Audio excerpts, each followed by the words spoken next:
This Week in History. Sponsored by the Great British Expos. Home of the UK's largest regional business expos. Find out more at greatbritishexpos.co.uk. Where's my mic gone? Ah, you silly sausage. So it is on This Week in History. With outstanding Paul. Thank you. And you might hear we have some new music today. We have Tchaikovsky's wonderful 1812 Overture as a backdrop. I think it's still a bit quiet, personally. What's going on, Drew? Mate. Come on. I don't know what to do. What can I do? Anyway, so we're trying a new format today. So rather than have sort of preset time, we're just going to talk for as long or a little as we want to. We're going to be free. And let's see what happens. So this is on This Week in History up to Sunday, August the 22nd. So, in 2 AD, Venus and Jupiter were in conjunction, and scientists believe, or astronomers maybe, this is a possible explanation for the Star of Bethlehem. Ah, Jesus. It did rather make me puzzled. Didn't that suggest that Jesus was born 2 years after his own birth? Well, let's face it, it wouldn't be surprising. I mean, they think that his birthday actually took place sometime in October, don't they? As well. It wasn't anything to do with December 25th. That's a pagan winter solstice. We all know that, don't we? Yeah. But a lot of people out there might not. Yes. I think the music's too quiet to be effective. It gets louder. It gets louder. We're building to a crescendo, everybody. Anyway, so that's quite an early start in history for us, too.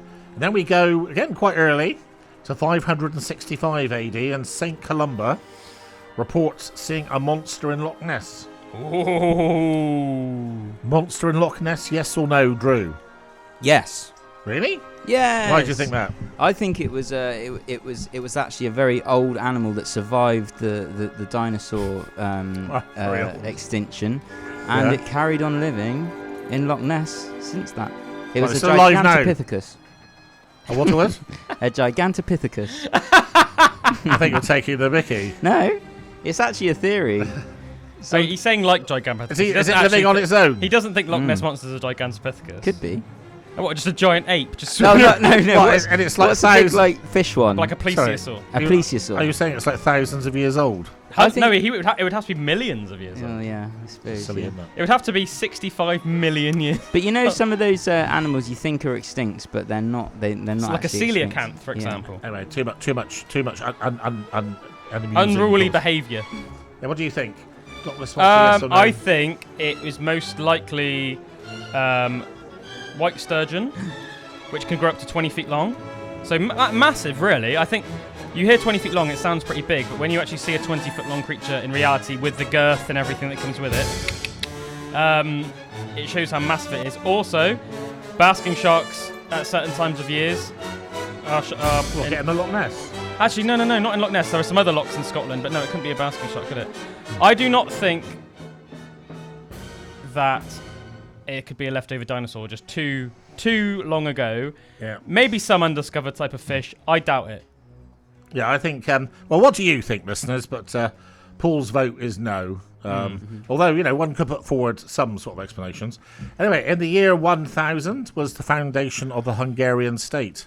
So a very interesting country that I'm sort of quite fascinated with, really. And the whole bohemian of it. Bohemianness. Baby. So Hungary, I suppose, really, what's it most well known for? Being part of the Austro-Hungarian Empire, which was at a point the most dominant empire in the world, I guess. Franz Ferdinand. Hungarians themselves would have spoken German mostly at that time. And of course, the difference between a Hungarian and a German or an Austrian would have been quite indistinct. I guess more recently, I think of Hungarians for two main reasons. One was their bravery in 1956, I think it was, when they sort of stood up against the Soviet domination, and the tanks came rolling in, which is quite interesting because we have the same thing happening a bit later on in one of the neighbouring countries. And the other thing, of course, was during the 1950s, they were the greatest football team in the world. Yeah. Notably, it was funny because England were very arrogant at the time. We thought, we were We were so good. steamroll them. We're so good. We didn't have to enter the World Cup and stuff like that because we were just too good for it. And then, of course, we go and play Hungary at Wembley and lose 6-3. Oh, how times have changed. And it's interesting because Hungary would be a country, I would say, in sporting terms, that's been in decline in my lifetime. I would agree. Perhaps showing a little bit of a renaissance now. And of course, it was the country that I would say of all the countries in the war, First World War, it is the country that was most unfairly treated. So For what reason? Well, obviously because it was part of the losing side, wasn't it? And effectively, all the victors basically said, well, I suppose there was fear as well, breaking up what was there before, and they based Hungary lost something like 70% of its population and landmass. So you even have sort of Hungarian people to this day living in other countries. Yeah, sure. So it's quite amazing, devastation that's done on Hungary. Anyway, 1485, the Battle of Bosworth. Ah, Who was fighting in that then, Callum? remind me, sir. No, You did this in your Pandora's box. was it War of the Roses? No. Well, yeah, it was probably, you could say it was the last battle. The last big battle of the War of the Roses. Yeah, you could say, couldn't you? There you I go. guess. Just told you. Richard III. Yeah. Who you definitely did on Pandora's box. And Henry VII. Henry VII. Henry Ap Tudor. Henry Ap Tudor, Welshman. Who landed in Milford Haven. Yep, good king. Just king. Maybe. Very diplomatic. Unlike his son, who pretty much was We're not talking about Henry VIII, killed now, anybody that didn't like him. There's nothing to do with Henry. It's no good jumping ahead. It has got something to We're do with talking about Battle of Bosworth, thank you. Henry VII. No, come on now, please. Henry VII, who had a fairly tenuous claim to the throne, to be fair, landed in Milford Haven, marched across, and I think Richard III was quite unpopular. The armies lined up relatively evenly matched, I guess, except Richard III was the Percys basically were on his flank and ran away just as the battle started. And what's one of the things that's quite noteworthy about Bosworth, it's the battle in which it's the last time that an English monarch was killed in battle. Oh, yeah. I think I'm right in thinking that during that battle, several of Richard's allies turned on him during the battle, and that was a big deciding thing as well.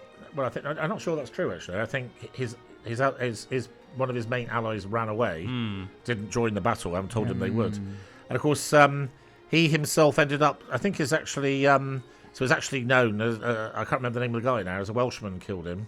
And his name is, I can't remember the name of the guy now. One of the reasons why it does mean something to me is on my 20th birthday show for Aspen Waite, I was talking about not remember the first check I ever got, Drew. Yes. Well, so the first check £800. Aspen Waite ever got that was the first client. Oh, sorry. The first check was $1,340. Even So better. that was from a country. That was from a company called CMS Central. And Callum was probably too young to remember. CMS Central were a catering company based in Atherstone, Warwickshire. A bloke called Tony Ward Lewis, who was a pleasure to have lunch with because he was such a connoisseur. So he introduced things to me like putting pepper on strawberries. Oh, yeah. Yeah, put pepper on strawberry brings out the sweetness. So you wouldn't think that, would you? No, thank you. Because he was an absolute hero, just everything about food. Brilliant. Anyway, after CMS Central, which was a several £1 million turnover, which I acted for, and fair play, he drove all the way down to Bridgewater to see me, even though he was in Warwickshire, and he opened up a restaurant on the battlefield of Bosworth. That's so cool. So, and you've been there for Sunday dinner. Have I? You just Wow. remember. So, Yeah. Anyway, we've only done 4 facts and managed to talk for 9 minutes. That's all right. So, we're going to stop a bit there to pause for breath. I'm going to leave you with America and Simon & Garfunkel. On this week in history, without standing tall. Just checking, my knobs are up, and I can still hear my little war cannons. And Huzzah! I have to say, it's a wonderful piece of music. Anyway, so we're going to leave the Battle of Bosworth behind us, and we're going to move to 1612. And something that quite upsets me, really. I just really don't like witchcraft and injustice and people being unfairly accused of things. Of witchcraft. And I do know something about this, actually. So in 1612, 9 more Pendle witches were hanged at Gallows Hill, Lancaster. we actually got a bit of a theme about witches today. And what's quite interesting, I think it's the Pendle one, not the Salem. Do you know that the key witness against witches was a 9-year-old boy? Wow. Can you believe that? Talk about a bad witness. It's just extraordinary, isn't it? 1634, Madras was founded by the British East India Company. Not Vindaloo. So then. before that, there was no curry. Yeah, so yeah. So when you went takeaway in 1610, and they said what strength, you couldn't say Madras strength. No, You had just to say go. something else. You'd go straight from masala, right to Vindaloo. Let's see how good you boys are. So what is the name for Madras now? What, the place? I don't know. Like, It's not called Madras anymore, is it? I'll just take Tikka? a guess. Like New Delhi. So let's do this. Tikka. Let's get you with an easy one. What is Bombay called now? Potato. My knowledge of Indian. Bombay is now geography. called Mumbai, Of yes. course, yeah. and Madras is called Chennai. I'm embarrassed to say my I'm trying knowledge. to tell you something. Yes, I know. Madras is called Chennai. Chennai. I would never have got that in a million years. 1642, the English Civil War started. So very interesting. This I've always in my heart been massively on the royalist side. I have to say, it's interesting. This is a bit like the Confederate Union thing. Because again, massively. The trim down a little bit, I think. But too many cannons. The cannons have come in. I mean, Civil from War. some respects, you could argue that wanting the Confederates to win is sort of maybe morally not right. But I think actually, the more you understand about the American Civil War, the more that argument in itself doesn't stand up. I think there's a sort of a romanticism about the Confederates somehow, and maybe my love of the underdog. You know, Yeah. it was like 8 states fighting against 3 times more, and most of the time beating their, you know, definitely better soldiers, man Yeah. for man. You know, But they had the best general in America, didn't they? What was his name? Custard. that Can you think of his name? Robert E. Lee. I think it's Robert E. Lee. Yeah, I'm thinking He of. was offered the command of the Union as well. Yeah, that's definitely who I'm thinking of. And obviously, famously, the General Lee, Dukes of Hazzard, the car named after him.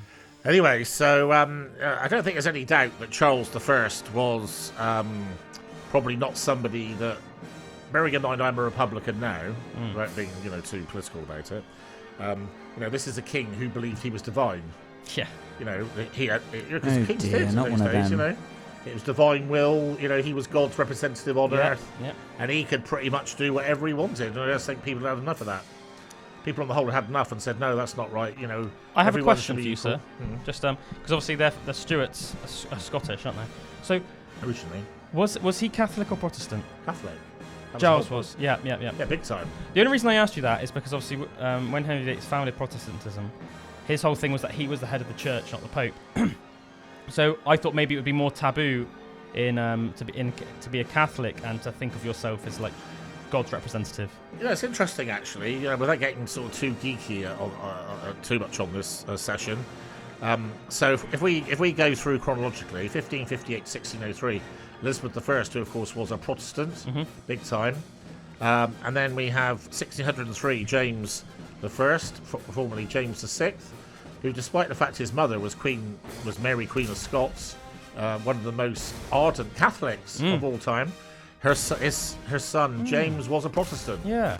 So what I have to say, I might have to do some research for next week.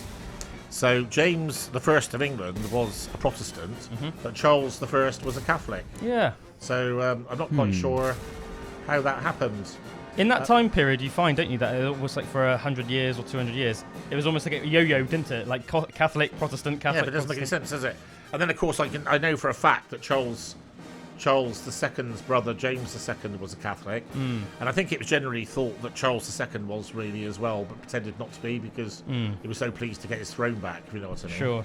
So I think Charles I sort of had it coming to him, shall we say. Yeah.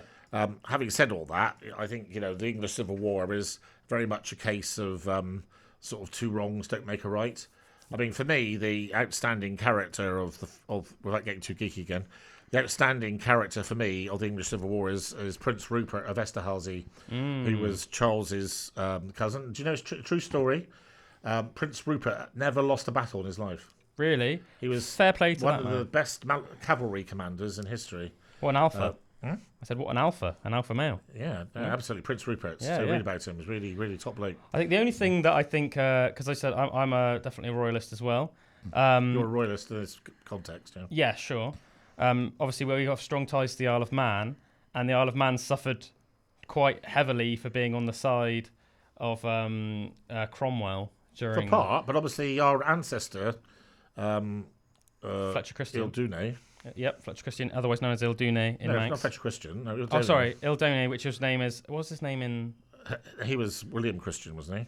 Anyway, Ildune, he was basically the governor of the Isle of Man. Yeah, that's it. Was basically neutral during the Civil War, and I can't remember why exactly. He was sentenced to death, and Charles II actually pardoned him, but the boat with the pardon got there after he was shot, so he was actually shot. Anyway, there's something for another day. Something maybe you and I could talk about on Pandora's Box. Yep. 1692, carrying on the witch thing. 5 more people were hanged for witchcraft in Salem, which took the total at that point up to 19. What a horrible time to live. This is Salem, Massachusetts. I think, if you take the 3 of us, for instance, the 3 of us would all be candidates in that time because of the sort of things And we all believe of in. our partners. Well, yeah, anybody that believed in homeopathy, natural medicines, even daring to cure somebody or try to help them, Even worshipping nature, something as simple as that. Yeah, definitely. Yeah, that would be. I think that is really quite cruel and twisted as well. They had like sort of instruments, like things like little nails with handles. But they were like messed up so that if you like pushed them into somebody, it would go down into the blade. And they would say that if there was no sign of injury on the woman, it would show that they were like of the devil. Yeah. But obviously it was like a fake knife. Yeah. So cruel and twisted. They were deliberately killing these women out of joy. Anyway, 1848, the USA annexed New Mexico, which is New Mexico. The USA are very good at doing that. I'd actually quite like to go to New Mexico. I'd love to as well. Albuquerque. I want to cross the Rio Grande. Rio Grande. Cadillac. One of the things we're going to pick, I want to pick some really good snippets of comedy. So the whole, the airplane one, where it's like he says, "You cross the Rio Grande," Leslie, whatever his name is, genius. Albuquerque. Yeah. Hot dog jumping frog. 1849, the first ever air raid in history. Can you believe that? 1849, Austria launched a load of pilotless balloons against Venice. Wow. Yeah. That's interesting, isn't That's it? amazing.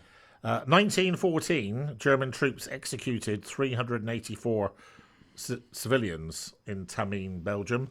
One of the things that's quite interesting about the First World War is I think if I was to stop 100 people in the street and ask them, about the Germans in the First and Second World War, I think people would think that it was the Nazis that were awful and in the First World War, it was just like a fight between... But that wasn't how it was at all. I mean, the Germans, even in the First World War, they did things like, obviously, they launched mustard gas attacks and gas attacks. There are countless, like hundreds of incidents where the Germans would massacre a whole village for no reason, They would do things completely against the Geneva Convention, which obviously Geneva Convention didn't exist at the time, but against the whole morals of warfare, Yeah, it's like they hadn't heard of war crimes. So 1917. So this is quite an amazing story, I think. The Queen's Hospital opened, and it pioneered plastic surgery. So obviously, probably this was the first war in history where, you had 18-year-old, 20-year-old guys being blown up. Being massively disfigured. Obviously, until that point, people probably would have been disfigured by saber blades and quite things. Cleanly, though. Very different, though. It would have been like your nose being chopped off or something, or that sort very of rarely, yeah. But so that's just where obviously it's UK. 1919, the last fact on this part on this week in history. Afghanistan declared independence from the UK. So again, people. I think most people would be very surprised at that. Afghanistan was part of the Egypt, Empire. Kuwait, I knew Egypt was, yeah. Oman, all part of the British Empire, all had the Queen. So, of course, Afghanistan has been it's right up. It's probably even worse than the Balkans. So, if you had to think of regions of the world that you want to keep out of, one would be the trouble in the Balkans throughout history. And Afghanistan, we're looking at it now. Now with the Taliban. We've got half of Afghanistan now controlled again by the Taliban because we pulled out. But don't start me off on that. So I think that's enough for now. And just for the boys, we have YYZ and Rush. Yes! On this week in history with Outstanding Paul. So welcome back to the final part of On This Week in History.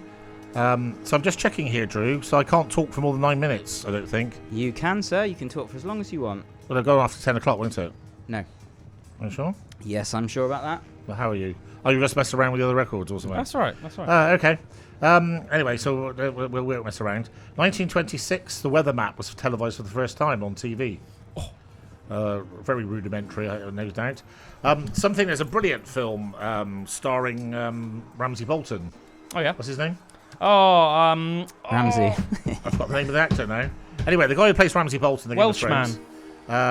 He is the star of a film about the Polish. This is about this story. So in 1940, the first Polish squadron was authorised to fight alongside us, obviously the Allies, in the Battle of Britain.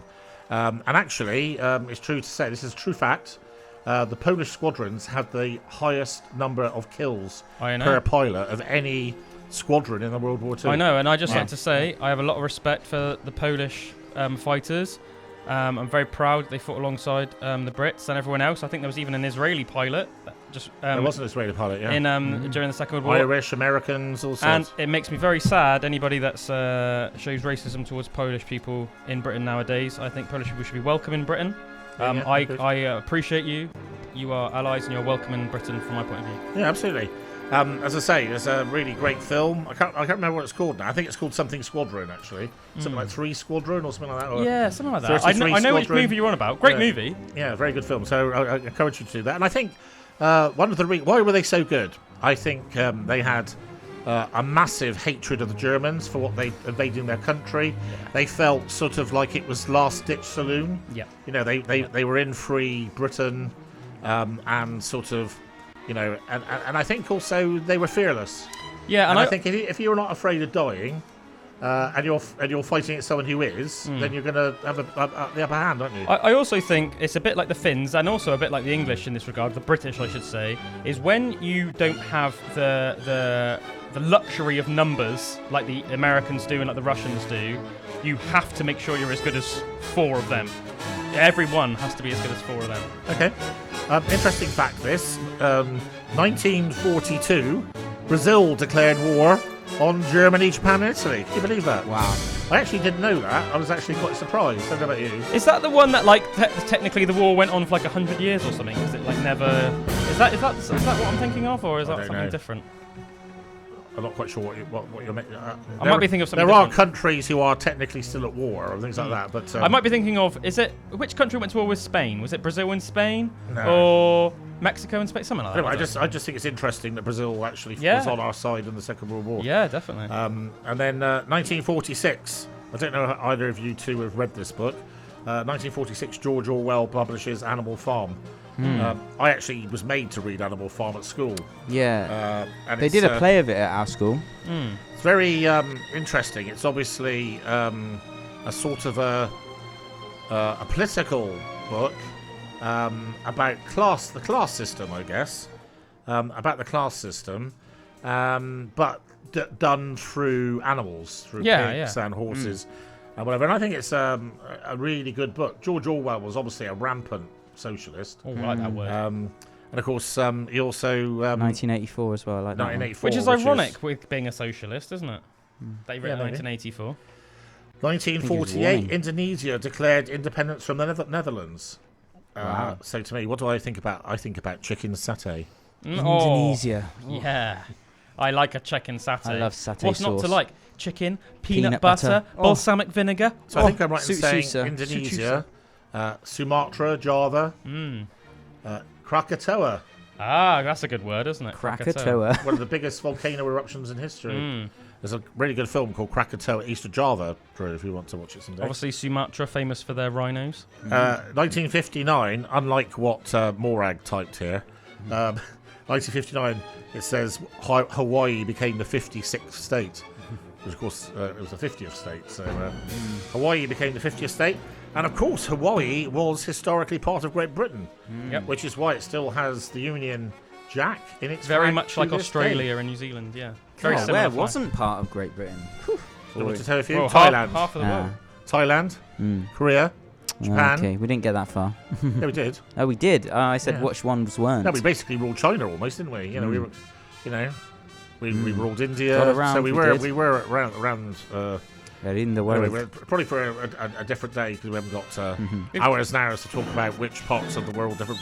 But if you take, so obviously what's called Indochina was dominated by the French. Ah, So okay. Vietnam, Laos, Cambodia were all French. It was very much like a Collectively. mixture of like Britain, France, Dutch, wasn't it? Yeah, Like, in that area, yeah. yeah, obviously about half of Africa was owned by the Brits. 1968, the Warsaw Pact forces completed their invasion of Czechoslovakia. So very similar situation to 1956 in Hungary. So the Czechs basically said, we've had enough of this. Incredibly brave people. Again, I have a great deal of respect. Again, the Czechs, similar to the Hungarians, I think. There have been times in my lifetime where the Czechs have been, you know, really quite preeminent in sports, you know, but probably a bit of a fading country. I remember actually they were in our World Cup group in 1970. We beat them 1-0. Isn't that terrible? Yeah. I can remember that. Yeah. But anyway, so Czech Republic, because Czechoslovakia, of course, was a contrived nation of two countries put together, which didn't last very long. No. 1989, the first complete ring around Neptune was discovered. Ooh. So up until that point, no one realised there were rings around Neptune. I think Neptune I love Neptune. Neptune, Uranus, Water. and Pluto are my favourite planets. Why is that then? Because it's just the most interesting. I want to do a show on that. Why? Yeah, we'll have to. Why does Paul think that? And there's lots of things like Let's do it. one of them goes around the sun different way to everyone else. And yeah. You know, for instance, Do you know why that is? no, nobody knows. Gravity. That's amazing, isn't it? Nobody knows why. That's I amazing. would think the most. If you said to me, I mean, I'm not that clever, but I would think it was something like it entered the gravitational pull of the sun after the others, okay. or something. Yeah. Yeah, I think that's probably a good shout. Yeah. You know, something like that. 1991, Latvia declared independence from the USSR. So I find that an interesting one. The Baltic states. I would have to say I would love to go to Estonia, for instance. I think Tallinn looks like a beautiful place. I have met, because I've been on holiday a lot of my lifetime, I have met a lot of waiters from Latvia and Lithuania who all tend to be sort of blonde, good-looking, and talk English. Great strong Hello man. there, sir. Great strong man. The downside to that is they were very anti-Semitic in the Second World War. Oh and, dear.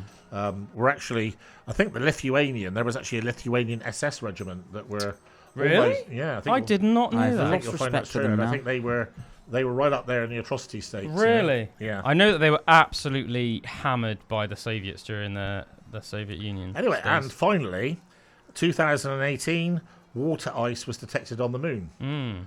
So it's quite interesting that. So Where there's water, there's life. well, that's probably true, isn't that it? is definitely true. Yeah. We might have a discussion one day about what are the ingredients. For life. Well, Exactly. What are the ingredients required on a planet for there to be life? carbon, So- oxygen, helium. Not necessarily, but anyway. So that is the end of On This Week in History. How are we doing for time then, Drew? We're all good, sir. As much as I don't know when to say goodbye to people and everything, you know. Whenever so. you Not want. yet. Okay, no, that's good. Not yet. So next, that was the end of On This Week in History. I hope you enjoyed it this week. It was just amazing how, with the freedom of not worrying about times, how we managed to talk for so long.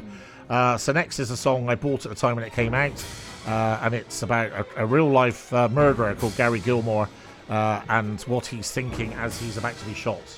On This Week in History, Sponsored by the Great British Expos. home of the UK's largest regional business expos. Find out more at greatbritishexpos.co.uk.